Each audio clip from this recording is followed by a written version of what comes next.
अजित पवार आणि प्रकाश आंबेडकर यांनी सोबत यावं असं सूचक विधान अमोल मिटकरींनी केलं। एक सामान्य कार्यकर्ता म्हणून आपण इच्छा व्यक्त करत असल्याचं ते म्हणाले।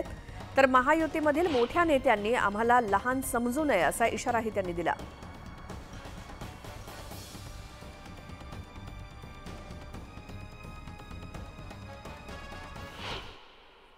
मी कार्यकर्ता म्हणून माझी भावना मांडली की आदरणीय अजितदादा हे महाराष्ट्रातले प्रमुख नेते आहेत आणि श्रद्धेय बाळासाहेब आंबेडकर हे सुद्धा वंचित बहुजन आघाडीचे राष्ट्रीय अध्यक्ष आहेत, ते सुद्धा मोठे नेते आहेत आणि असे दोन मोठे नेते जर महाराष्ट्राच्या राजकारणात भविष्यात एकत्र आले तर निश्चितच महाराष्ट्राच्या राजकारणाची दिशा वेगळी असेल।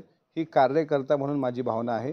ते पक्षाचं अधिकृत मत असेलच असं नाही, पण कार्यकर्ता म्हणून मला असं वाटतं की आगामी विधानसभेमध्ये वंचित बहुजन आघाडीसारखा एक महाराष्ट्रातला मजबूत पक्ष राष्ट्रवादी काँग्रेस पक्षासोबत असावा अशी माझी भावना आहे।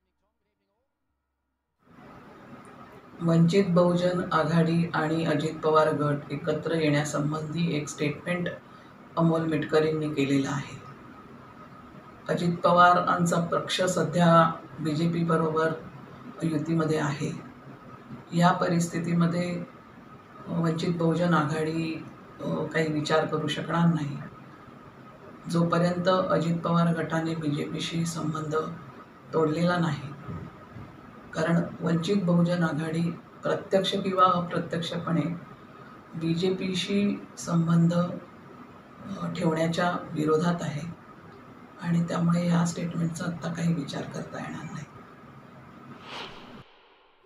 युतीतले नेते मोठे नाही आहेत का?